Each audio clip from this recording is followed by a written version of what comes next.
عثمان الطفاوی رحمتullah علیہ، علامہ ابن جوزی علیہ رحمہ نے اپنی کتاب کے اندر ان کا ایک واقعہ نقل کیا۔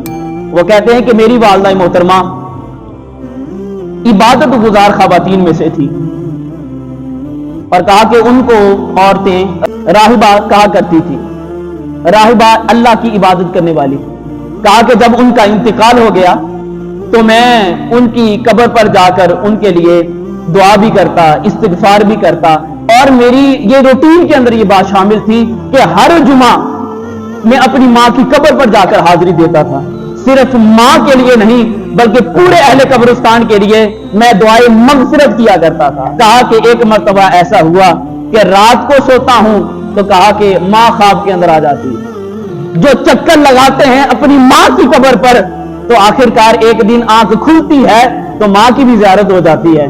کہا کہ میں نے اپنی ماں سے کہا کہ ماں مجھے یہ بتا تیرا حال کیا ہے۔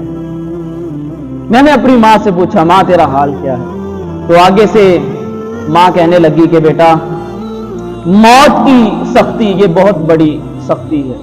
کہا کہ اللہ کا شکر ہے کہ میں پھر بھی ٹھیک حالت کے اندر ہوں۔ کہا کہ جب ماں نے یہ جملے بولے تو میں نے پھر پوچھا کہ ماں کس چیز کی ضرورت ہے؟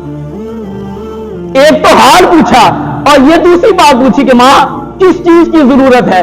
تو آگے سے ماں کہنے لگی کہ بیٹا اپنا آنا جانا نہ چھوڑنا، تو ہر جمعہ آتا ہے، کہا کہ اپنا آنا جانا نہ چھوڑنا اور ہمارے لیے دعا کرنا بھی نہ چھوڑنا، اس کو ترک نہ کرنا۔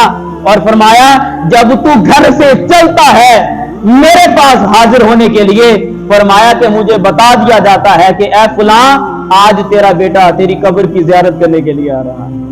اور کہا کہ یہ صرف مجھے خوشی نہیں ہوتی بلکہ پورے اہل قبرستان والوں کو اس بات کی خوشی ہوتی ہے کہ فلاں کا بیٹا جو ہے فلاں کی زیارت کرنے کے لیے آ رہا ہے۔